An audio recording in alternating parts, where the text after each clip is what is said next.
자, 이번 강의는 이제 지난 강의에서 얘기한 대로요, 전개의 세기에 대해서 알아보는데, 우선 이런 상황이 있죠. 무한 도체 표면에서 그때의 전개와 전위, 그 다음에 이런 무한 평면에서의 전개와 전위, 그 다음에 무한 평면 사이에서 그때의 전개와 전위, 이 내용을 한번 이끌어 보고요. 또 외워야 되죠. 외워야지. 그리고 또 이렇게 구도체에서 내부에서의 전개와 또 이 외부에서의 전개, 이것들에 대해서 또 알아보고, 또 원통도체 이렇게 생겼을 때 그때 역시 내부와 외부에서의 전개의 세기에 대해서 같이 한번 하나씩 차근차근 살펴보도록 합시다. 자, 다시 이제 표면 전하 밀도를 역시 시그마라고 할 때, 그쵸? 전체 우리가 전하량을 그 면적으로 나눠준 것이 표면 전하 밀도였죠. 그럴 때 여기에서는 이렇게 세 가지 경우를 한번 살펴볼 텐데요. 첫 번째, 무한 도체 표면에 대해서부터 하나씩 살펴보도록 합시다. 첫 번째, 무한 도체 표면에서의 전개는 입실론 제로분의 시그마죠. 이런 결론을 이끌어내야 되는데, 그럴 때, 자, 그림을 한번 봅시다. 무한 도체. 어마어마하게 큰 도체란 얘기죠. 뭐, 지구 같은 거, 지구보다 더 큰 거. 어마어마하게 큰 그 도체에서 이렇게 면적, 우리가 S에서 어떤 Q라고 하는 전하를 가지고 있을 때, 거기에서 이렇게 발생되는 전개의 세기를 한번 구해보면요. 여기에서 역시 이 시그마, 표면 전하 밀도를 한번 써보자는 거죠. 그래서 역시 뭐에서 나왔냐면, 전기의 세기를 우리가 나타내기 위해서는 가우스 정리, 뭡니까? E는 전기력선 수를 그 면적으로 나눈 거고, 그쵸? 또 이쪽으로 넘어가면 결국 ES가 바로 N과 같은데, 이 N은 뭐였습니까? 바로 입실론 제로분의 Q였던 거죠. 즉 이걸로부터 우리가 역시 이런 상황에서도 전기의 세기가 계산이 된다, 그 얘기지. 그럴 때 이때 E는요, 그치? 여기 S가 밑으로 내려가서 S분의 요거 분모로 내려가서 이 식으로 표현할 수 있고, 우리는 이 S분의 Q가 뭐였습니까? 바로 S분의 Q 전하량을 우리가 면적으로 나눈 거. 오, 여기 있었죠, 그치? 이 녀석 대신에 표면 전하 밀도를 써서 표현하면 결국에는 입실론 제로분의 시그마다, 이렇게 나타낼 수 있다는 거죠. 그래서 이렇게 해서 무한 도체 표면에서의 전개의 세기를 이렇게 구할 수 있다는 얘기지. 그래서 이게 무한하기 때문에요. 거리에 무관하게, 그쵸? 어디서든 바로 이런 전개의 세기를 갖는다. 여기를 보시면 입실론 제로의 표면 전하 밀도, 그쵸? 그거하고만 관련돼 있어서 거리에는 무관하다는 걸 알 수가 있죠. 그래서 그때 우리가 또 전위를 한번 구해보면 바로 뭡니까? 다시 전위는 마이너스 인테그랄, 그쵸? 무한대에서 R까지 E dr 또는 dl 이렇게 얘기할 수 있었지. 그래서 요 녀석 여기 전개의 세개에다가, 그쵸? 입실론 제로분의 여기서 구했던 시그마를 대입해서 이거를 계산해 보면 무한대가 나와요. 왜냐하면 이건 R에 관해서 이 녀석을 적분을 하기 때문에 얘는 입실론 제로분의 시그마가 밖으로 나가고요. 그치? 여기에 뭡니까? 바로 R이 이렇게 와야 되겠지. 그리고 거기에 지금 무한대하고 마이너스 R 해서 플러스 R이죠. 여기 R. 그리고 거기에 지금 마이너스가 이 앞에 붙는 거죠. 이 앞에. 그래서 이걸 한번 계산을 한번 해보면, 여기 먼저 R을 대입하면요. 이거는 앞에다 적고 여기에 R을 대입하고, 그쵸? 그 다음에 여기에 무한대를 대입해서 빼야죠. 무한대를 대입해서 빼보면 결국 이것은 마이너스 무한대가 되죠. 그런데 마이너스 어떤 상수, 이 둘이 곱해지면 당연히 이것도 무한대가 되지. 그래서 전위는 무한대가 된다, 이렇게 얘기할 수 있다는 거지. 그래서 무한 도체 표면에서는 이런 전개가 만들어지게 되고요. 또 거리에 상관없이 역시 전위도 무한대가 된다는 거. 자, 이렇게 알아봤고요. 그 다음에 두 번째, 무한 평면으로 가봅시다. 이제 무한 평면으로 가서 요 녀석에서 한번 다뤄보면요. 어떤 상황일까요? 바로 이렇게 매우 얇은 거죠. 그냥 평면이라고 하는 것은 사실상 두께가 없는 거죠. 이 상황에서 역시 전화를 가지고 있을 때, 그렇죠? 거기에서 우리가 면적 S 그리고 그때의 전하 Q를 가지고 있다고 했을 때 표면 역시 전하 밀도를 우리가 S분의 Q 이렇게 이야기하기 때문에 이 녀석이 시그마라고 하는 표면 전하 밀도를 가지고 있다. 이렇게 가정하고 해봅시다. 그때 역시 전개의 세기는 그쵸? 요거였죠. 전개의 세기 계속 반복하고 있는데 ES는 N이었고요. N이 바로 Q를 입실론 제로로 나눈 거기 때문에 이 관계로부터 얘가 되는 거죠. 그런데 이 녀석은 지금 무한 평면이기 때문에요. 이 위로 아래로 두 가지 방향으로 작용을 해서 이쪽의 넓이가 S였다면 아래쪽에도 사실 아래쪽에서도 그 넓이를 계산해 줘야 되기 때문에 여기에서 작용하는 이 S라고 하는 것은 ES를 우리가 고려해 줘야 된다 그 얘기죠. S 대신에 ES를 대입해야 되고 그러다 보니까 자, 요 녀석이 바로 뭡니까? 요 녀석이 S분의 우리가 Q, S분의 Q가 바로 얘 대신에 시그마라고 쓸 수 있어서 결국 분모는 2 시그마분의 2 입실론 제로분의 분자가 시그마가 오게 된다 그 얘기죠. 결론적으로 오호 무한 평면에서 양쪽 방향으로 가니까 사실은 이 무한 도체에서의 전개의 세기에 정확히 반절이 된다 이렇게 좀 기억을 해둬야 되겠죠. 양쪽 방향으로 가니까 얘가 반절이 되겠다 그 얘기지. 그러면서도 역시 보는 바와 같이 얘도 거리에는 무관하다는 걸 알 수가 있죠. 그리고 아까 했던 것처럼 이 녀석을 역시 무한대에서 R까지 이 녀석을 적분해서 구해보면 얘도 역시 전위가 무한대가 된다 그 얘기라고. 이번에는 세 번째 무한평면 사이로 가봅시다. 자, 무한평면 사이는 어떤 상황일까요? 바로 이런 상황이죠. 평면 두 개가 무한히 이렇게 있으면서 그때 이 평면 사이의 거리를 D라고 하고요. 각각 역시 여기 플러스 시그마 면 전하 밀도 그 다음에 이쪽은 마이너스 시그마 즉 플러스 Q 마이너스 Q 이렇게 있어서 그 녀석의 표면 전하 밀도가 이렇게 생긴 상황에서 이 사이에서 만들어지는 전개의 세기를 생각해 보자 그 얘기죠.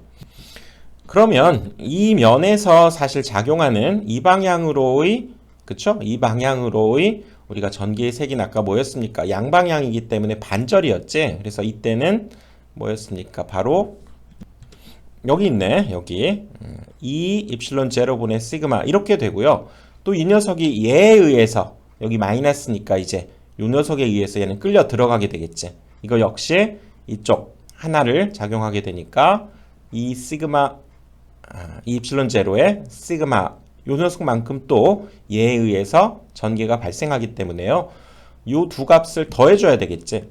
그래서 여기는 이 시그마 제로의 시그마 입실론 제로인데 자, 이 입실론 제로분의 시그마 이 두 값을 더해줘야 된다는 얘기죠. 더해보면 결국 뭡니까? 얘는 2 입실론 제로분의 2 시그마가 되면서 약분하니까 결국 여기에서도 바로 입실론 제로분의 시그마가 된다 그 얘기죠. 아, 무한평면 사이도 무한도체와 같은 값이고요. 무한평면일 때가 이 녀석들의 절반이 되겠다. 그렇게 기억을 해둬야지. 그리고 이때는 이제 거리에 관련이 돼 있어서요. 그때 사이의 이제 전위는 우리가 전위라고 하는 것은 이 R이었죠. 이에다가 R을 곱해야 즉 거리를 곱해야 전위가 만들어졌기 때문에 여기에서 거리를 D라고 했기 때문에 V는 ED. 그래서 이 녀석 대신에 얘를 대입해주면 엡실론 제로분의 시그마 D라고 하는 결과 얘는 D에 관련이 있다는 얘기죠. 이 간격이 얼마냐에 따라서 바로 그때의 전위가 결정이 된다 그 얘기지.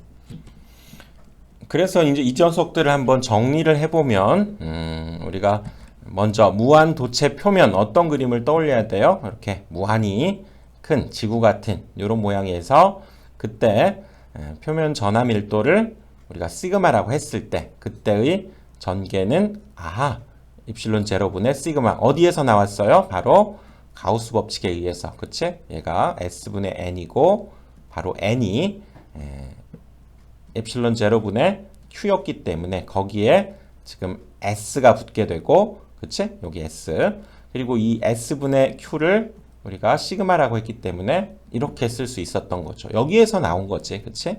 그리고 이 녀석을 적분해 보니까 얘는 무한대였던 거고요. 그 다음에 무한평면은 어떤 그림을 떠올려야 됩니까? 무한한 평면의 양방향으로 이렇게 이가 만들어지기 때문에 이 녀석에 비해서 둘이 갈리죠. 갈리니까 전개의 세기도 2분의 1이 되겠다. 이렇게 기억을 해야 돼요. 그리고 역시 얘를 적분해봐도 전위는 무한대가 되더라. 기억을 해야지. 그리고 무한평면 사이는 요거 기억을 해야죠. 요거. 그치? 이 둘 사이에 일종의 콘덴서다. 이렇게 생각을 하면 되죠. 두 평면 사이에 작용하는 전개. 이 녀석은 그쵸? 여기에서 반이 합쳐지면서 얘는 온전하게 그냥 하나가 돼버리는 거죠. 요 녀석의 전개와 같은 값을 갖게 되지. 그리고 그때의 전위는 요 사이에 전위이기 때문에 이 거리와 관련되어서 바로 2에다가 우리가 보통 r을 곱해서 그게 바로 전위였죠. 여기에서는 그 거리 r을 d라고 표현했기 때문에 그래서 이 전개에다가 d가 곱해져서 만들어지게 된다. 이렇게 이해를 통해서 이 녀석을 기억을 해야 이게 암기가 돼요. 그냥 마구잡이로 외워서는 안 되지. 그치? 이렇게 여러분들 이해를 해주시고요. 자, 다음은 이제 구도체로 또 한번 가봅니다. 이제 구도체로 가보면, 자, 여기에서는 이런 구 모양의 도체고요. 여기에 반지름을 우리가 A다 이렇게 얘기해 봅시다. 그래서 그 도체의 내부에서의 교체 내부는 이제 내부에서 이 R 거리가 요거보다 작은 이 내부에서는 전개의 세기는 0이 된다는 거죠. 이때는 전위가 다 동일하기 때문에 전위가 같다는 건 뭡니까? 바로 그 기울기는 0이 된다. 이렇게 기억을 해야지. 그치? 그리고 그럼 이 외부로 갈 때 도체 외부에서는 그럼 R이 요 A보다 여기 떨어진 거리가 R이라고 했을 때 이때의 값이 A보다 클 때를 우리가 외부다 이렇게 얘기하고 그때에는 우리가 알고 있던 대로 그렇죠.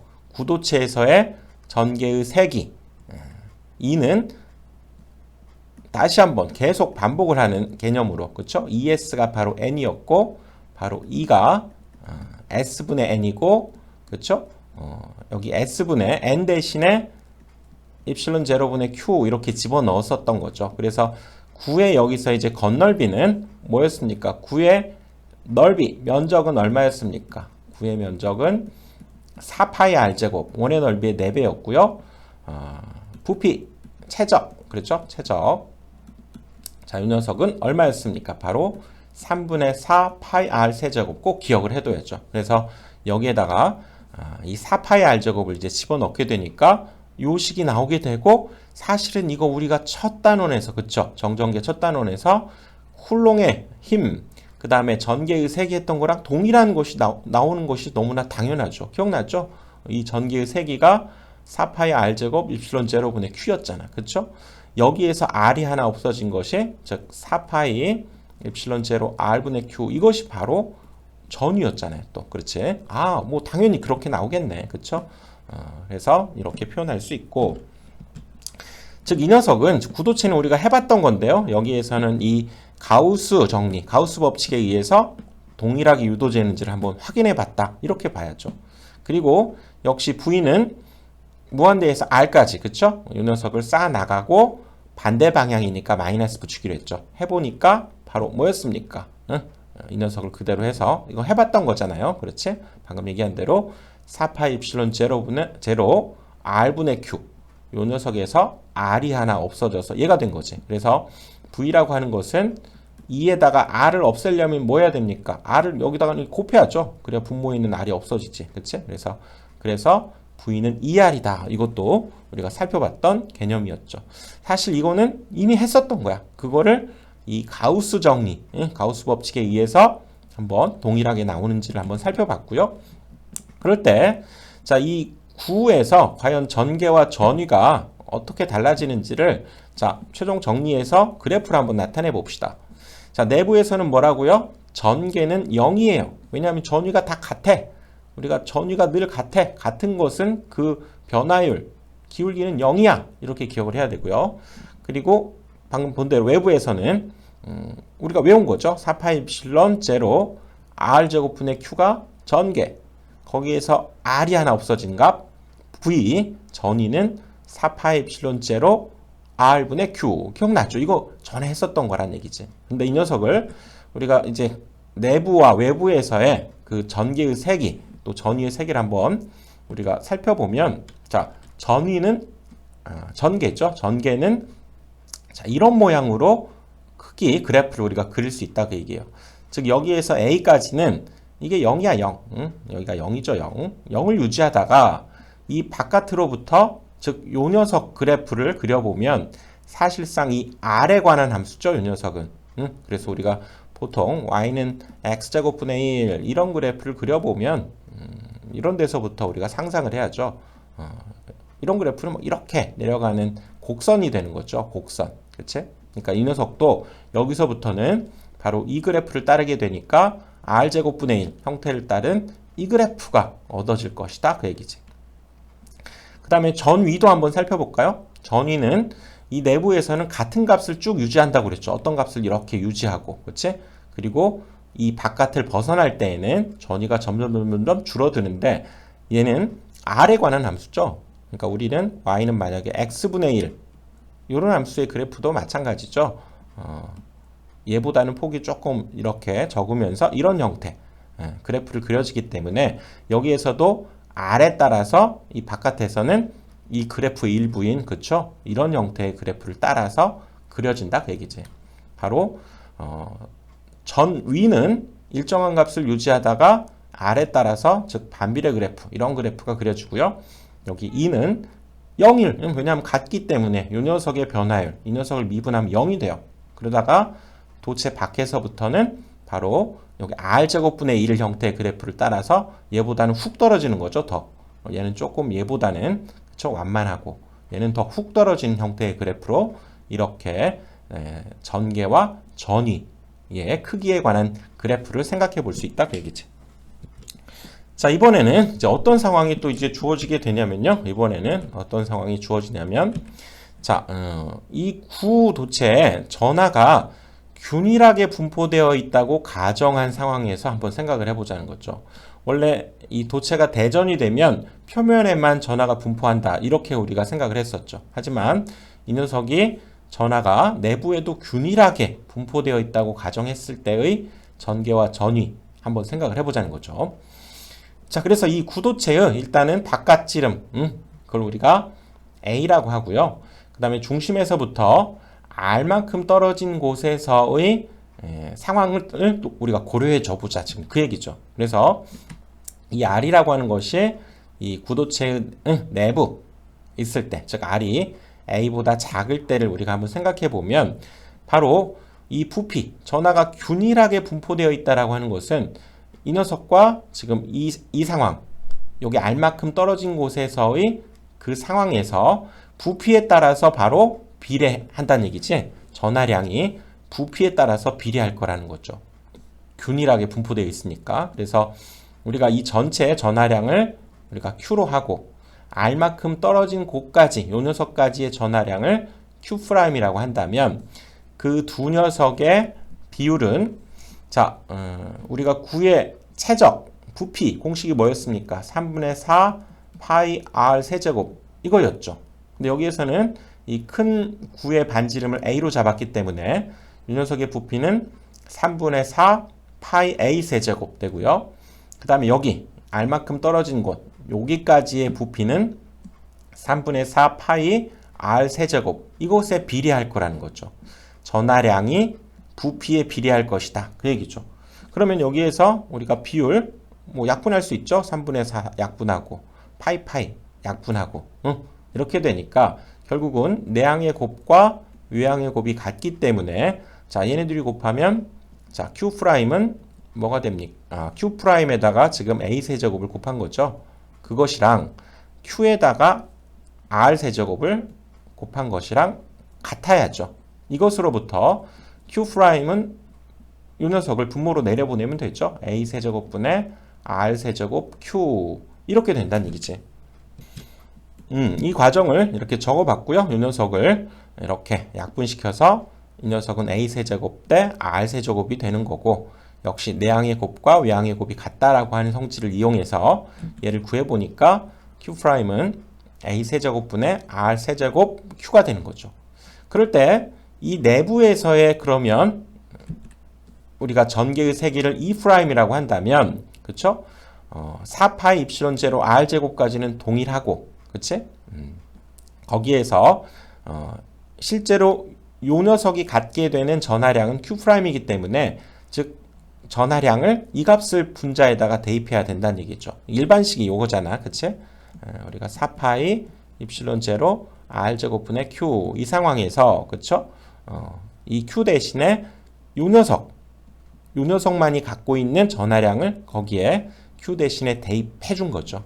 그래서 이걸 약분해서 정리해 보면 여기 r제곱하고 r세제곱 약분되면서 r이 하나 남죠.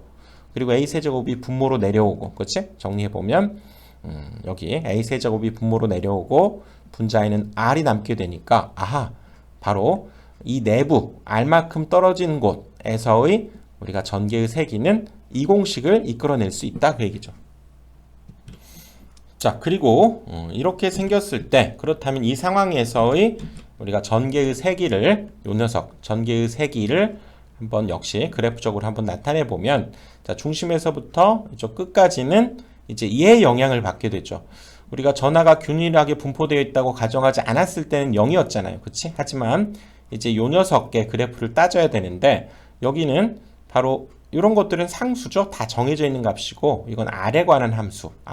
R에 관한 1차 함수지. 그래서 우리가 Y는 AX, 이런 X에 관한 1차 함수일 때는 그래프가 어떻게 됩니까? XY 축이 이렇게 있을 때 이런 그래프를 갖죠. 직선. 그래서 R에 관한 1차니까 여기 중심에서부터 여기 이 도체의 끝까지는 바로 이런 직선 모양을 갖게 되고요.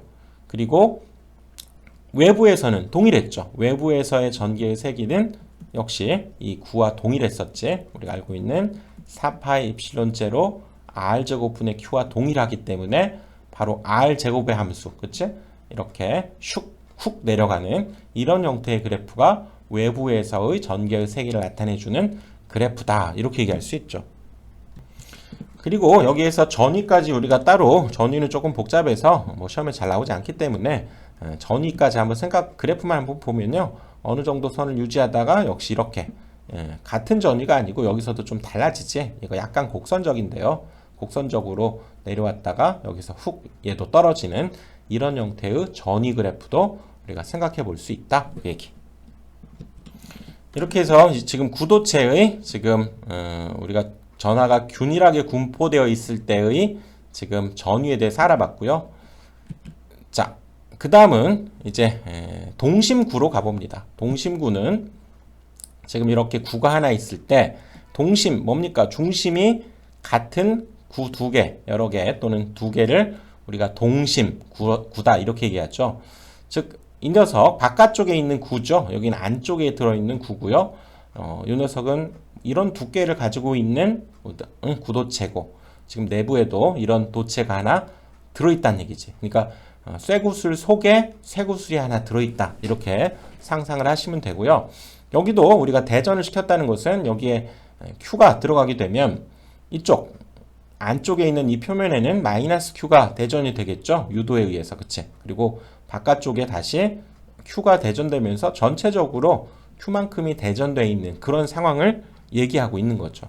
그럴 때 이때 작은 구의 반지름을 A라고 하고, 여기 큰 구에서 이쪽 안쪽 표면까지 거리를, 그쵸? B라고 하고, 또 바깥쪽까지의 거리를 우리가 C라고 잡았을 때, 그때 이 녀석은 역시 전개의 세기는 우리가 알고 있는 그 구도체, 구의 전개의 세기와 동일해요. 얘는 4파 입실론 제로 r제곱분의 q 동일하고, 다만 이때 둘 사이의 전위라고 하면 결국 뭐였습니까? 전위라고 하면 전위는 스칼라기 때문에 여기에서 만들어지는 전위와 여기에서 만들어지는 전위와 여기에서 만들어지는 전위들을 다 더해주면 되겠다, 그 얘기죠. 그래서 여기에서의 전위는 4파 입실론 제로 여기 a잖아요. a분의 q가 되고, 그 다음에 여기에서의 전위는 거리가 b니까 4파 입실론 제로 b분의 여기가 마이너스 q잖아요. 그래서 마이너스 q가 되고 그 다음에 맨 바깥쪽에 있는 전위 이 녀석은 4파 입실론 제로에 거리가 c니까 c분의 q 이 녀석을 다 더해주면 스칼라니까 더해주면 이것이 전위가 될 거다 그 얘기지. 그래서 여기에서 공통인수 4파 입실론 제로분의 1 여기에도 들어있고요. 여기에도 들어있죠. 요거 4파 입실론 제로분의 1 여기에도 4파 입실론 제로분의 1이 들어있기 때문에 그 녀석을 공통인수로 q까지 묶어냈구나. 자, q까지 묶어냈네요. 이 녀석 공통인수로 여기 q까지 다 있으니까 요거 여기 마이너스를 제외한 요 녀석을 이제 공통인수로 묶어내면 여기 a분의 1 여기는 마이너스 b분의 1 그 다음 플러스 c분의 1 이렇게 만들어지면서 전위가 결정이 된다 그 얘기지. 그리고 여기에서도 각 거리에 따라서 중심으로부터 거리에 따라서 우리가 전위와 전개를 한번 생각해 보면 먼저 전위부터 한번 볼까요? 전위는 처음에 그대로 그쵸? 이 도체에서는 같은 전위를 갖으니까 그대로 유지되다가 이 공간에선 이렇게 떨어지겠죠. 그러다가 다시 또 이 도체에서는 같은 전위를 유지하고 또 훅 떨어지겠지, 그치? 그걸 우리가 그래프로 그려보면 이런 그래프가 얻어지고요. 이런 그래프가 얻어지고 이도 같이 그려지네. 자, 전위는 어떤 일정한 전위를 갖다가 여기에서 점차적으로 감소하고 다시 여기에서는 같은 값을 유지하다가 도체 밖에서는 다시 훅 떨어진다는 얘기지. 그런데 전개는 이거의 일종의 변화율이죠. 여기가 어떤 상수를 가지면 얘는 0이 되는 거죠. 0. 그러다가 이 순간부터 훅 올라가서 다시 여기에서 떨어지는 이거보다는 조금 더 깊게 떨어지죠. 왜냐하면 이건 r제곱분의 1의 영향을 받게 되기 때문에 그치? 그러다가 다시 이 도체 내부에서는 전개가 0이 되었다가 다시 도체 바깥쪽에서는 다시 이렇게 훅 떨어지는 이런 형태의 전개 그래프를 우리가 생각해 볼 수 있다 그 얘기죠. 자, 이렇게 해서 우리가 일단 동심구까지 한번 살펴봤고요. 시간적으로 이 정도씩 좀 하는 게 좋기 때문에 다음 강의에서 이어서 자, 우리는 그 다음 강의에서는 이 원통 도체 이 상황에서의 전개와 전위에 대해서 이어서 생각해 보도록 하겠습니다. 이건 다음 강의로 넘기도록 할게요. 자, 이번 강의는 여기까지.